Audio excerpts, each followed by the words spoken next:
Welcome to the American Business Podcast. I'm welcoming you, episode 168. We are in season 5 in the American Business Podcast, the voice of American business. Quote of the day. As you know, we have a great partnership with missionstatements.com, and here is the quote of the day. Listening is more than being quiet while the other person speaks until you can say what you have to say. Okay, well, we have a special guest today in the American Business Podcast. I'm going to invite our guest to our stage and let's get the conversation started. Hello, Rob. Welcome to the American Business Podcast. Thanks, Kevin. Great to be here. I appreciate that. Thank you. Thank you. Pleasure is all mine. It's very nice meeting you. How are you? Where are you connecting from? Good. I'm here in Hawaii. I'm been in Hawaii for 40 years, and it's the best place to be for me because I'm a surfer and water guy originally. Oh, wow.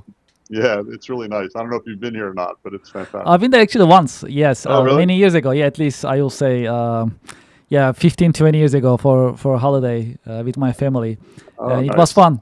I was in Yes. Honolulu. I like water sports myself as well, so that All was a great place for me. I love the outrigger paddling, the canoeing. Oh, yeah, exactly. Yeah, Sure. one of my favorites. So I had a great time, and I'm glad that you are joining us today. So I've been waiting Thank for you. this conversation.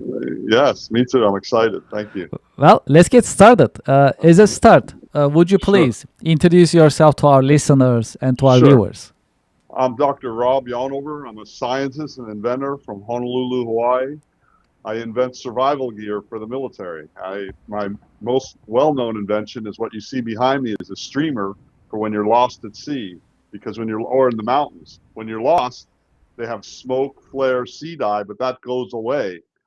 The streamer stays forever, and it's the Navy, when they first approved it, called it the only passive and continuous signaling device. And my whole philosophy is to invent simple things because I think simpler is better. And especially in the survival world, you never know when things are going to break. And this thing's been used all over the world. It saved lives, and militaries use it, and consumers use it. It's very exciting, and I've been working on it forever. It's made in the USA, and I'm real proud of that. So it's been an exciting run. Yeah, these are the things that we really focus on in the American Business Podcast. Made in USA, saving Perfect. lives. So Yes. these are all exciting subjects, important subjects that we like to talk about in the American Business Podcast. I'm glad that you are with us Yeah. today, That's and good. we It's a can per- dive it's a deeper. perf- It's a perfect match. It is a perfect match, absolutely. When it comes to saving lives, absolutely. This is important that what you do, and I'm Thank glad you. that it's also used in military and service members as well for saving lives and helping them perform Yes. their duties. That's very important. Exactly, and there's nothing better than saving someone's life. I was thanked personally by a couple of guys that used it in the military and another scuba diver, and Yes. there was nothing better. The guy thanked you, and then that was all the 30, 40 years I've been working on this Mhm. made it all worth it, because there were many pitfalls and many times when I could have quit, but I knew someday it's going to save some lives, and it has. So I'm very grateful for that. This is great. Well, okay. Would you please tell us about your career journey? How did you get started? How your career journey has unfolded over the years? Okay. Well, just as a kid, I loved the ocean, and I also did really well in school. So I combined the two. I got straight A's in school, and then I went to college and took a geology class and learned about volcanoes. And I grew up in Miami, where the land is flat, there are no volcanoes, and the waves were terrible. And I dreamed about big waves and volcanoes, and I just kept going in school. And I got my bachelor's and I got my master's. I worked for Exxon, and I drilled an oil well for them. And then I got a full ride scholarship to get my PhD at the University of Hawaii. And then I wrote a grant while I was here to work at NASA Johnson Space Center, because my project was Galapagos ocean floor lavas. And I got to go down in the Alvin, the same submersible that found the Titanic 6 months after I was on it. So I went down 2 miles deep, took samples of lavas, analyzed them at NASA, MIT, and University of Hawaii, and that made up my PhD work. But while I was doing that, I was flying in a small plane, and I realized, I looked down. When you look down from a plane, all you see is blue water around here or mountains. And you realize if you get lost, how are they going to see you? Smoke signals, flares, that all lasts a second or two. Even with EPIRBs or phones, they know the area. They still need a visual because your head is small. It's like a coconut floating in the water or a rock on the mountain. So I learned, weeks later, I flew to Miami and an artist, Cristo, had wrapped the islands in pink plastic. And that gave me an idea to give me a little tail of pink plastic. The military didn't like pink, so I went to orange, and that's Mhm. where the international orange, and that was the beginning of it. And it's, I just kept being perseverant. I never quit. I knew this was a good idea. I knew I could make some money from it. I knew I could save lives. So I never quit my day job. I kept working, got my PhD, did some teaching, worked for an environmental company, but just kept building this. And more the slow build. I'm playing the long game. A lot of guys in the startup world, they want to blow up a company really big. I'm kind of against that because yes, it can work, but more than likely it's going to fail. And then they're going to take your patents and so forth and just disassemble the whole company. I did not want to do this to this technology. So I've been doing the slow build through licensing and now through my own work. And it's still going and it's still used all over the world. I'm real proud of that. What is the secret of your success?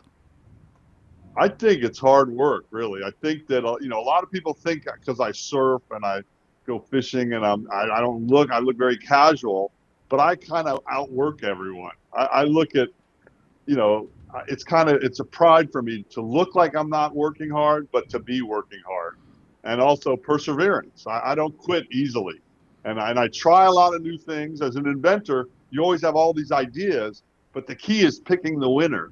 And by Mm. going slow and methodical and not quitting, you have a chance to pick the real winner instead of just getting too excited about the first thing that comes across your mind.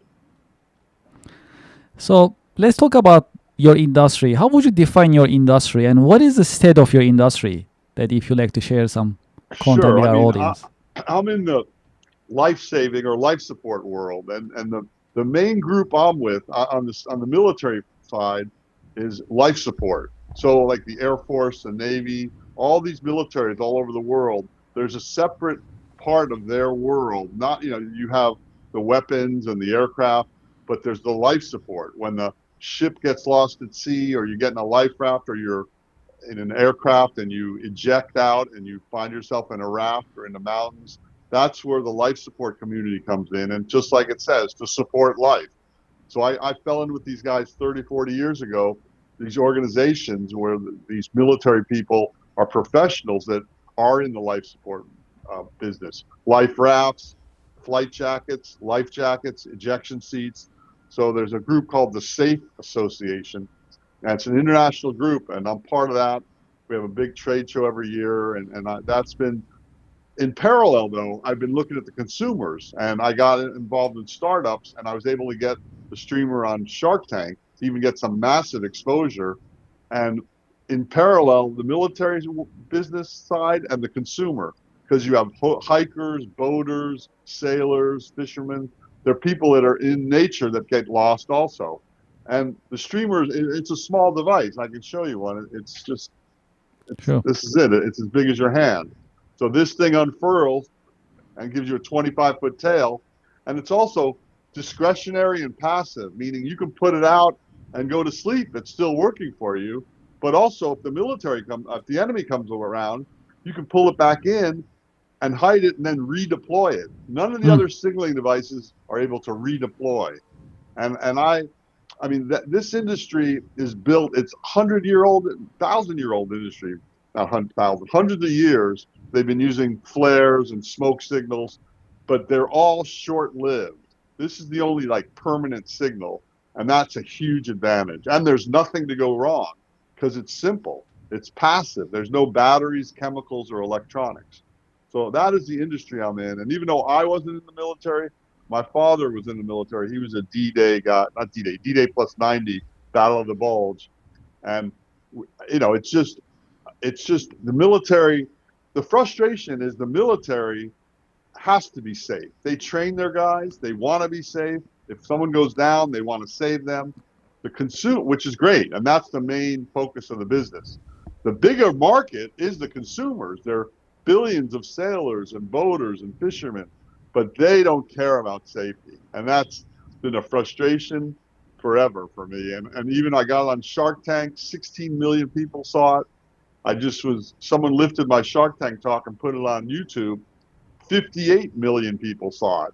And still, the sales on the consumer side are very slow compared to the military because a typical guy going to go fishing on his boat wants to buy more beer and not buy a safety device. So it's kind of a catch 22. But I smartly didn't rely only on consumers or Mhm. military. I have parallel tracks.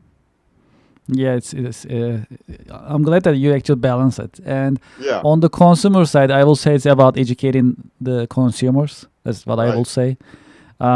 So as I said, right. I do water sports myself, Oh, right, canoeing, rowing, and things like that. So okay. like some of them are team sports, and like Right, we gotta have our life vest on. Like doesn't matter right, how good a swimmer you are, when you are falling in the water, anything right. can happen. You have no idea. Exactly, exactly. Still, we have to remind each other, hey, put the life vest on. So as simple Exactly. as, right? So this is something I will say about education, reminding, which is still an Right. investment if you think about it. I mean, No, from the exactly. business point of view, it's an investment. Yeah. Exactly. And education is expensive, as they say. Educating the consumer is expensive. And Hmm. I have built this company through the media, through press releases, through Hmm. magazines and TV shows covering it.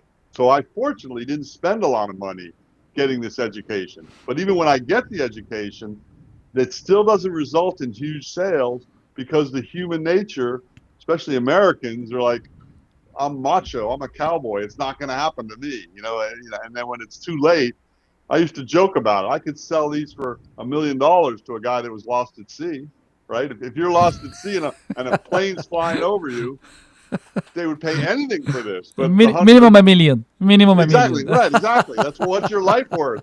Yes. So for $95 on Amazon, it's been frustrating on that. And then on the flip side, on the military, I built barriers to entry so I didn't get ripped off.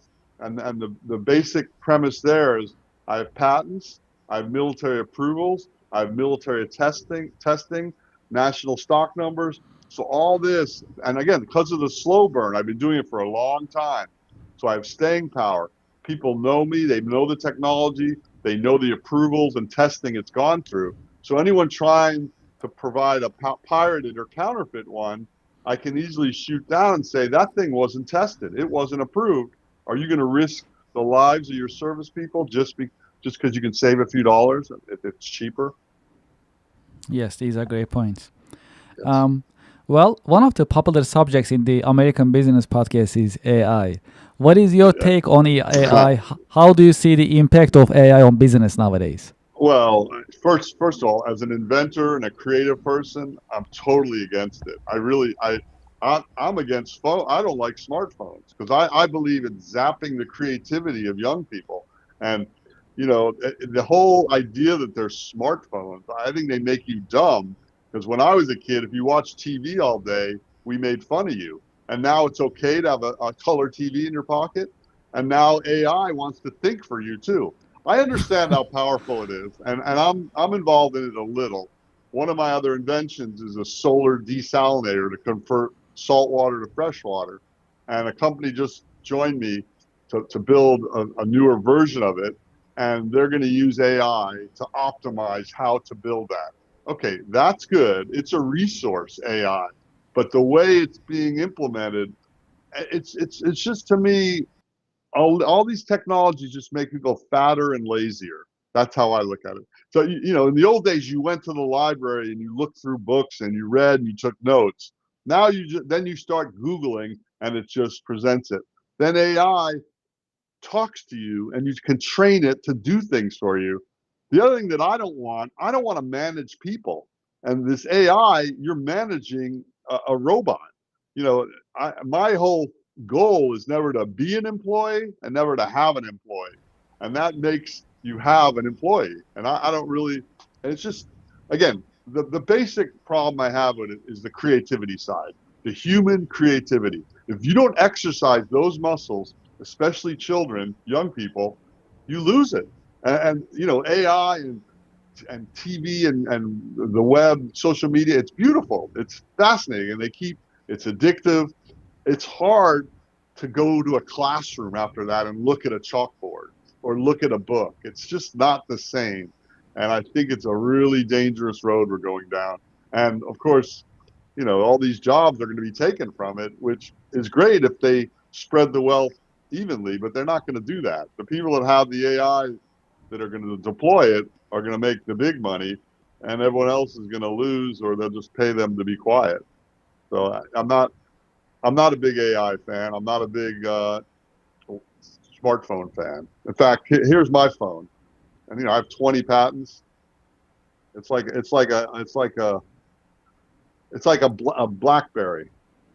It has Got it. Yeah, I buttons. was I was about to say Nokia or Ericsson type Yeah, of yeah, I had that, yes. but then it stopped working, so I had to get this Okay. one. But Okay. my whole premise is when you're at your home or office, then you should be connected to Wi-Fi. But when you're in nature or in the public, you Hmm. should only use a phone for calling and texting. That's my own philosophy because you're missing out on so much True. interactions with other humans, observing nature, being creative, solving your own problems. Everyone runs to the computer, runs to Hmm. the phone for the answer, and I just think that's wrong. So Hmm. that's my own work. I think harder is better. People think everyone wants the soft, easy way. I think it's harder. If you work through a problem that's hard, it's more rewarding when you come to a solution and you did the work. You powered your brain up.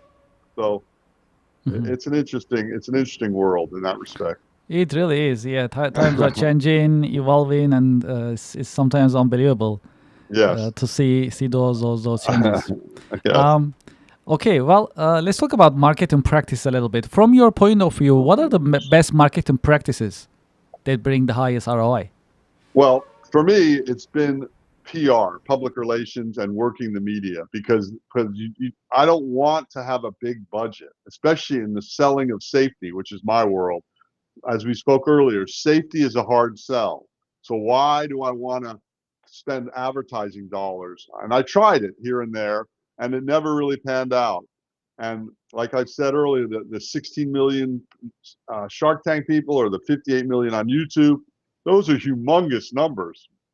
That would be very expensive to reach those people with paid advertisements.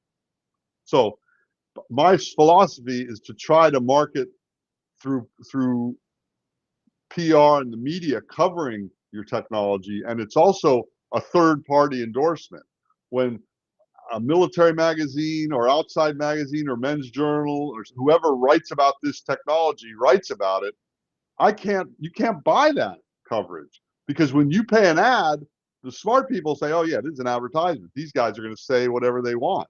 So that's one thing. And then on the flip side, I still believe in person to person. And as much as I love them, I also hate them, which is trade shows. I still am a believer in trade shows. I can shave, put on a suit and tie, and I'm rubbing shoulders with the big people in my industry. And that's just walking the floor of a trade show. Then, if your technology or business progresses where you can have a booth, then you have a booth that's like a storefront. And again, you can meet people, look eye to eye with people, discuss things. Even the way just in person is so much better. To me, it's in person is the best, then phone or video, and then way down the list is texting or emailing because Hmm. that's one way. So I think trade shows give you an opportunity to learn your industry and become networked within your industry. And that's why I don't like going to them so much. And I could go to one every week. The streamer boating, hiking, diving, sailing, there's always a show, but you can spend a lot of money just going to shows. So I try to pick the ones I go to carefully. From your point of view, how would you define the leadership? How would you define leadership? And what are the great leadership qualities a good leader must have? I think they have to not be like you have to connect with your workers and connect where they don't fear you, and you have to show them that you're willing to do the work too. You're willing to roll up your sleeves. I think when and you have to have a vision that you get across to them. So you're all part of a team. You're working on one objective. And in the case of the streamer, look, the objective, yeah, it's selling of units and making money, but the objective is saving lives. So if you can have a lofty objective and goal like that, it's easier to be a leader because people will buy in more to that. And I also like to let people run with what they're good at. I'm not a micromanager. And even in my experience with the media, for instance, Men's Journal wrote about the streamer, and they don't tell me, they don't ask me what to write about. I write a release, but I don't micromanage what they write. They don't let you, first of all, but they definitely don't want you to. But the one writer wrote, Gilligan's Island would have been one episode. I don't know if you know that show where they get lost at sea. They say Gilligan's Island would have been one episode if they didn't have a streamer. No, if they had a streamer, which is funny. So you see, if you let people do what they're good at, that also empowers them because then they respect you for trusting them. And I think that's really important as a leader, is to be like down to earth and understand, and for them to see that you are willing to do the work too, and you will get your hands dirty and you will work hard. Because if you're just the money guy on top and you're the mean boss and you expect everyone to do things, I don't think you don't get the following you get. You don't get the buy-in that you need. Role models. Have you had any role models, any mentors who help you shape your career journey over the years?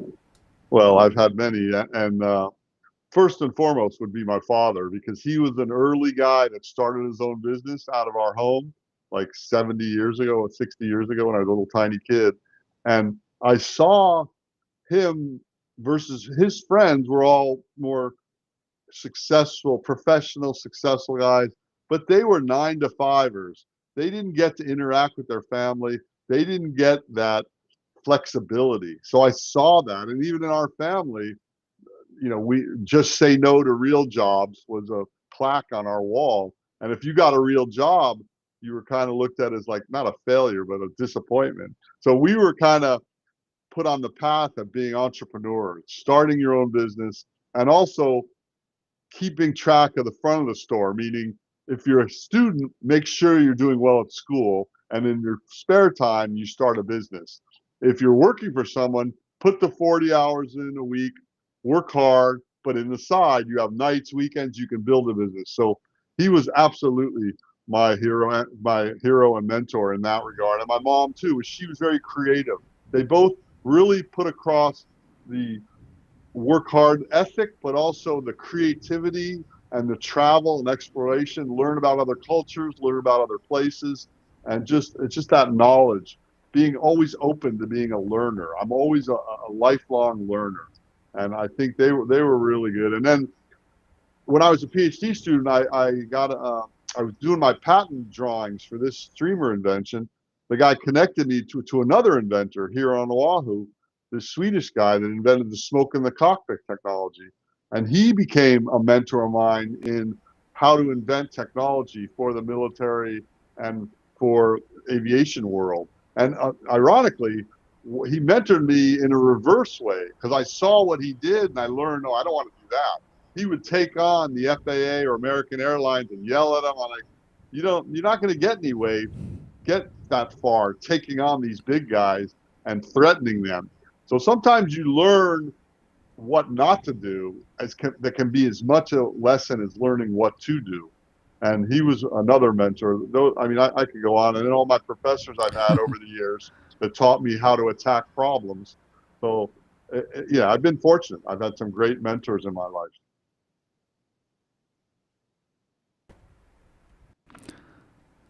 Key career lessons.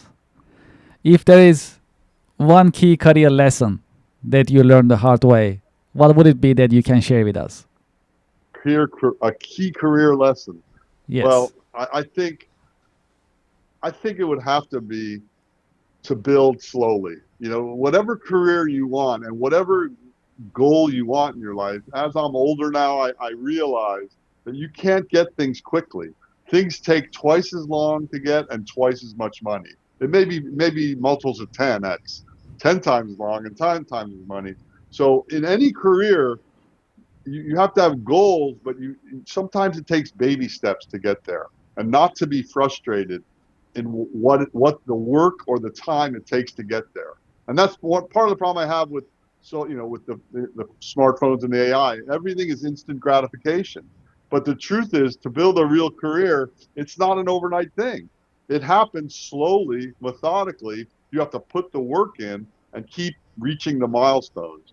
And I think and no one wants to hear that. Who wants to hear that? It's going to take longer and harder, and you're not going to get there right away. I mean, that's the truth. We have a little tradition in the American Okay, Business Podcast. I have a great. question for you coming from our previous guest. And Oh, after I ask you that question, I'll ask you to leave me a question for our coming guest. And I'll ask your question in the okay. next episode. I love that. Thank you. All right. So the question for you coming from our previous guest is, from your point of view, what other disasters, emergencies should mankind expect and get ready for? Well, I think that's an easy one, and it's drinking water. I mean, you can fight all the wars you want about oil. We don't really need oil. We can have other ways to make energy. But if we don't have water, and water goes bad quickly, a hurricane can put a water source down, a flood, a tsunami, and there's so many ways, or just contaminants from environmental spills. There's so many ways water can go bad, and all humans need water. And as the world's expanding in population, the way water, the necessary amounts of water needed that are potable that you can drink, and that's one of the focuses I have in my other technologies, to make a device that can convert salt or polluted water into fresh drinking water, because I think that is critical. Absolutely. And that process is very hard. Am I right? Exactly. Yeah, very hard. And in fact, like in the Middle East, it takes a lot of energy. So you need all this oil to pump salt water through these filters, reverse osmosis, to get the salt out. So my device is very simple, using Gore-Tex, which is an expanded Teflon. We use it for raincoats. It's a great raincoat because it's like a web, a tiny web of Teflon. The holes are so small that when water hits, it bounces off, but air goes through, so it breathes. That's why it's a good raincoat, so you don't sweat. I use it in reverse. I made an inner and an outer bag. The inner bag has a window of this Gore-Tex. You put salt water in it. It's black, so it gets hot. You put it in the sun, the salt water evaporates, but only the vapor gets through. The salt crystals are stuck by the Teflon, by the Gore-Tex. So it separates the water vapor, which recondenses on the outer bag, and you can drink it. So right now it only makes like a mouthful of water a day. I have to get it up to a pint a day, and then it truly will be revolutionary in this world of providing water for people. So that's where I'm at. Wow, that's exciting. Yes, thank you. Well, okay. What is your question for the next guest in the American Business Podcast? What would you like to ask? And that last one, they didn't know I was going to be the guest, right? So Well, actually, you don't know actually, normally we don't talk about it. No one asks normally in general, uh, Okay. but the previous guest specifically asked for it.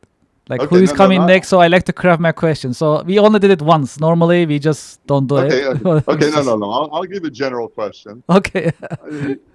My question is, how are you going to deal with employees given their addiction to social media and AI? How do you measure how do you pick an employee, and how do you measure their output, given the fact that it's very hard for them to live without their phones and without the AI doing stuff for them?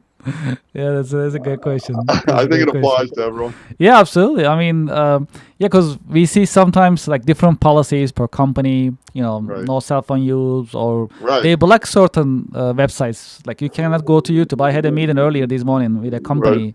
We show our software system with our conversations and so on. And right. we said, hey, we have like a ton of videos about our software system. Would you like to watch? they got excited. They like to watch. And then we gave Yes, them the link, and they're like, "Oh, sorry, we cannot connect because of the company policy." They just block it. Basically, they cannot exactly, connect to exactly. YouTube, right?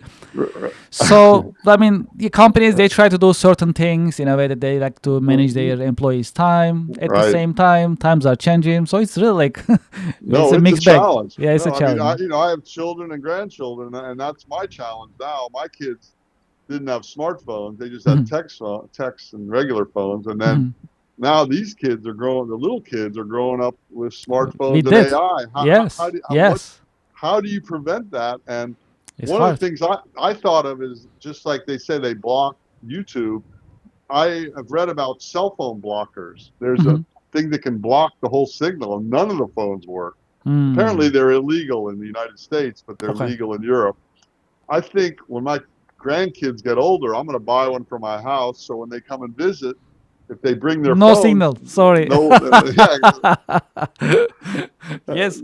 Yeah, they just started in schools, right? So in right. schools they can. They just started though. It's recent. I know, and So it's great. I'm so yeah, happy to see that. And yeah, that's true. That's true. the other thing that was such a lie, in my opinion, even when my son and daughter were in school, they started giving them iPhones or not iPhones, iPads, Hmm. or they started.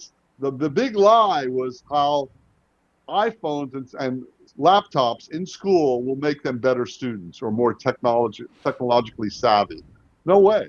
I mean, they've done so many studies that say a pen and paper, crayons and paper, that makes you creative and a better student. Reading, writing, Hmm. arithmetic. Hmm.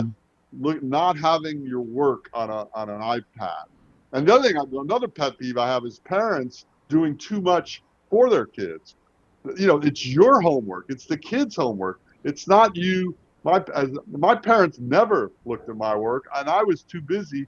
I had a challenge at home because my wife became paralyzed from multiple sclerosis. So I was a caregiver to her. I had no opportunity to help my kids with their homework.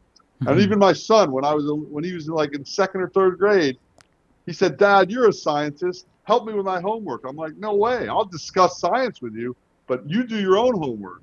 And I really feel for the teachers that get stuff turned in that half the work is done by their parents or now half the work's done by AI. I mean, you're only It's cheating true. yourself. So I really, Yeah, I mean, actually, I was at an event, and there were some educators there from different universities, colleges, and so on, and they had the same challenge. So students right, come up, so they start tracing students from day one. Right, so right, the way that I write, you figure it out. Like you understand my style when I start writing right, it. There is gonna be exactly. improvement as I learn more things, but I have a style. So if I start with an AI and all of a sudden if I change it to my own That's right. writing, you can tell as my professor, as my Uh, teacher, right? Easily. Absolutely. It's like a fingerprint. Your own writing Exactly. is your fingerprint. Exactly. AI. I don't understand. I don't. What boggles my mind is how people are proud of that. To me, it's basically cheating, and you're cheating. You're cheating yourself, though, right? If Yes. Yes. it's like Cliff Notes. Do you remember Cliff Notes? Yes. So okay, you didn't read War and Peace or Moby Dick. You took a Cliff Notes and you wrote the paper. Great, you got a grade and you tricked everyone. But guess what? You're the loser here because you didn't get to read the book. That's So true. that's That's the true. biggest frustration to me is people are so the short attention span makes it so hard. People don't even read anymore, let alone write, and it's just become acceptable, and that's Mhm. kind of sad. So Yes. Yes. maybe it will change, but Yes. I'm Yes. not holding my breath. But We shall see. it's starting to change. I mean, they're 16 and over. They're banning social media from kids 16 and under. Schools are getting rid of smart cell phones. So it's getting there. It's just going to take a while. And for the record, in 2007, when the first iPhone came out and everyone thought it was the greatest thing in the world, I was the only guy I knew that said, no, this is terrible. This is bad for all these reasons I just talked about. And Hmm. this is now 20 years later. It's even worse. So I think I was right on that count. And I think that phones, so it's just sad because Americans, the whole world's falling behind because students don't do the hard work to become educated because it's too easy to push a button and get an answer or a paper written by AI. Yes. Yes. Well, Discouraging. okay. Uh, do you have any question you would like to ask me in this part of the episode? Well, in the people you meet, what do you see in terms of creativity and people starting new businesses? Are they all like social media and apps, or is there some hardware being developed? Is there Um, true new businesses being started? yeah, it's really a mix. I mean, I've been seeing a lot of different businesses starting. That's Of good. course, there's always this high drive, high excitement and motivation for Right. the technology. Sure. It's also popular. I see it a lot. I've seen other industries as well in terms of having professional services. Hmm. And nowadays, what I'm seeing is in general, anything that's being done in terms of being a startup, and if you like to get investors and Right. support, it's gotta be in some form of it's gotta touch technology in some Yeah. way, Yeah. and they're always looking for some sort of like annual recurring revenue or monthly Yeah. recurring revenue. So the Right. subscription is the key nowadays. That's what I'm Yeah. seeing. So investors, when they engage, they look at that. So how is the continuation of the revenue, and what is the technology, or is there a technology? Yeah, does it Right. touch to technology? So that's what I see. At the same time, to your point earlier, the hard work is not going away at all. I mean, it's here to stay in different forms. Right. Everyone is different in terms of Right. their entrepreneurial skills and style. They all work hard in a way that Right. understanding the market, testing the market. And you just actually earlier mentioned one thing. I always believe in this. I knew I will save life. I will make money. I will be successful. That belief, all the entrepreneurs that I'm meeting with, I'm working with, I see that belief. Right. That's a core belief. I think that Okay. drives them all the way. That's And good. once you believe it, and coupled with the hard work, it looks like they get the success. That's what I'm seeing in That's my good. Yeah. conversations and in my observation. I'm also quite a networker. I network a lot, meet with different business people, business owners, investors, and so on. So there That's are great. some of them are really unique in their own way. Some of them, and in general, I see certain pattern. And when I say pattern, doesn't matter what I see. I mean, eventually the hard Right. work is hard work. You have to do it. Like you have to put the Exactly. hours in. So that is That's, always there. that's right. There's no way around that. No, no. Yeah, I agree There's with you. I agree there's with you. no easy fix, and Yeah. people don't realize that. And the frustration for being an inventor for years, people come up to me and go, "I got this great invention. Here it is. You be back." Yes, we are back. Okay. Yeah. So you do this and we'll split the money. I'm like, you don't understand. Doing it is the hard part. Yes. Coming up with an idea, everyone can throw an idea out. Mhm. Do you have the rigor? Are you rigorous enough to be disciplined enough to put the time in, the years, the hours, whatever it takes? Can you deliver? Yes. Exactly. And that's That's the big and, question. and the other thing is, as a kid in reading, are you familiar with Emerson and Thoreau? The great treatise that Emerson wrote was self-reliance. And I'm a big believer in the survival world. You got to rely on the number one tool in any survival is your brain. And the other thing is you have to rely on yourself. No one's coming to save you. So I believe the same in business. So if you have this great idea, you better be able to execute it. You better be disciplined enough to build this company. And you got to find people that are of the similar ilk that are willing to put the hard work in. And that I think that's getting harder and harder. I know people are always looking for employees across the whole country, and they can't find them because everyone's addicted to not working, and they pay people to not work. And now, how do you find someone that works hard? Yes, yes, that's a big challenge. So one of the things that companies are doing, and we are also doing in our own firm as well, internship programs. So we Oh get yeah, interns, we train them, and right there you can see the student right there. If right, she is interested, would like to learn, and that's okay. If she's not interested, that's okay too. But you understand it early on. That really help yes, us. And exactly, then from there on, if we see that discipline, and discipline gotta come inside of you, right? This is not something that I can really teach someone. Like you really wanna do it, and it's just exactly, gonna be come inside of. Like it's just gonna be just in you. Right, So exactly. I Yeah, no, cannot just push to shove the discipline in you. It's just gotta be there.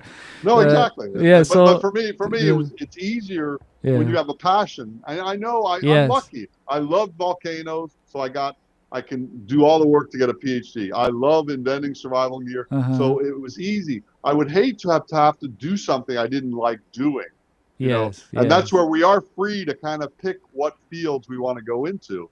But we still ultimately, and that's why for me, I don't want to work on someone else's invention or Yes. technology. I want to build my own thing, and Yes. I mean, that's to me is the best thing. That's If very you can very pull it inspiring. off, it's hard though. It is hard. It's Yes. harder than just being an employee. People That's think it's true. easier. It's way harder. Absolutely. Absolutely. Absolutely. And I'm glad you are sharing your story with the American Business Podcast community. Thank It's you, because it's very inspiring. And thank you. I appreciate that. that's what I've been seeing as well. So in US, there are millions of companies and organizations, Right, and these innovation and these belief to start your own business. right, When I say start your own business, finding solutions, right, addressing solutions, helping people, saving lives, and other right. benefits that actually being delivered. Um, that is what makes the American business and America different. That's what I have been seeing so far, I think so. And that's and that's very important. hopefully we're not losing that because of the phones and AI. That's what I'm worried about. I mean, there's Well, certain I think we are things. turning into a business. So that's another opportunity for business in another form. That's true. Well, there is. I actually think that's true. There is going to be a friend of mine said, "What am I going to do when I retire?" Well, when you retire, people are going to want organic, educational, real experiences for their kids or for themselves. So we're going to go flip side, and taking people out to nature and getting unplugged is going to be a big thing in the future. I can see that. Yes. I would do that if I couldn't do it with my own kids and grandkids. I would pay someone to get them away from their phones and to get them out and do something, which is crazy because as kids, Yes. that's all we wanted to do, and no one was pushing us to do that, right? Yes, that is true. Times are changing. And to your point, because of the AI and technology, we are always in it, in front of it, right next to Right. it. So it looks like that human relations, like human touch in a way, Yeah. the interactions will be more important and harder to get. That's how Yes. it looks. And also things that's made by humans, right? Right now, things are being made by AI, is getting there. Still, of course, Right. humans, we are doing things. But then Right. in the future, with the robots coming in, Right. eventually, hey, this is made by a human. And this is like, I it's know, going to right. be the unique thing, you know? Exactly. It used to be made in USA. It'll be made by human. Made by human in USA. This we are talking about, this is not like Star Wars type of movie anymore. No, This is this just is like coming in. It's just no, unbelievable. this is like next month. It's going to be like that. It's already here. Yes, yes, that It's is so true. true. It's an unbelievable conversation. So, okay, well, we talk about next generation. What is your career advice for the next generation professionals? Well, again, learn how to work hard. Learn how to work alone. Learn how to work without your crutches of the computer, the internet, social media, AI, and also the social skills. I mean, I was taught how to shake someone's hand, look them in the eye, Mm, write an email, respond to an email, write to someone. All that is it's such a refreshing thing when I meet a young person that can do all that. And that's what I really encourage anyone to starting a business is to get your interpersonal skills down because ultimately you're going to need them.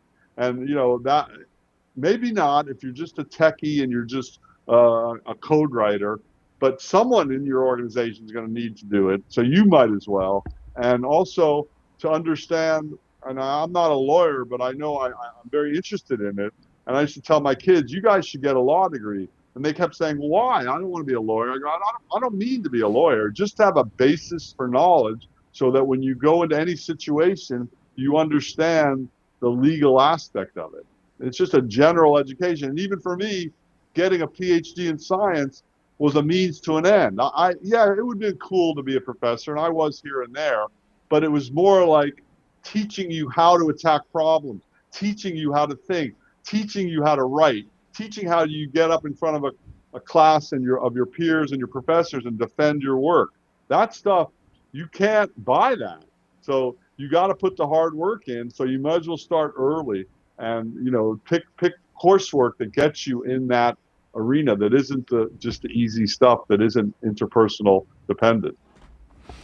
For those who like to continue this conversation, learn more about your company yourself, what is the best way that they can contact you? Well, Sea Rescue Streamer is my website, but I'm all over Amazon too. Sea Rescue Streamers on Amazon, and I have 4 books: Hardcore Inventing, Caregiver's Survival Guide, Hardcore Health, and I have a children's book, Brainstorm Islands. But I'm also on social media, just my name, Rob Yonover, Instagram, Facebook, LinkedIn, YouTube. I'm not big on social media, but I'm there, and I post a lot of stuff, but it's more like this kind of stuff. I'm not. You're not going to see my everyday life. I do like privacy, and I'm kind of shy, believe it or not. I'm private. So anyway, just post Rob Yonover on the internet. You'll see me, and you can. I love to interact. I do a lot of outreach education to kids, and they think I'm crazy, but I'm telling what I tell them, they kind of don't want to hear, because I'm telling them to throw their phones away, and I'm telling them to go in the backyard and dig for dirt and go hike and do stuff like that and get away from social media and AI. So I'm a big proponent of all that. It's kind of a retro perspective. Absolutely. Well, Dr. Rob Yonover, thank you so much for being with us in the American Kevin. Business Podcast. Thank you for sharing your insights and your professional wisdom with us. Absolute pleasure, Kevin. Thank you very much. Appreciate it. Thank you. Pleasure is all mine, and I wish you a great day. Thanks. You too. Aloha. Aloha. Thank you. Mahalo. Thank you. Very good. Well, to our audience and to our listeners, I hope you enjoyed today's episode. If you like it, please subscribe to this channel. Please like this video. What do you think about AI? How often you are using it? And can you get by a day without using your smartphone and AI tools? Share your thoughts in the comments and in the chat box. We really appreciate it. And your subscriptions are also important, and they help us a lot. We'll appreciate it. We'll be right back after a short break. Thank you very much.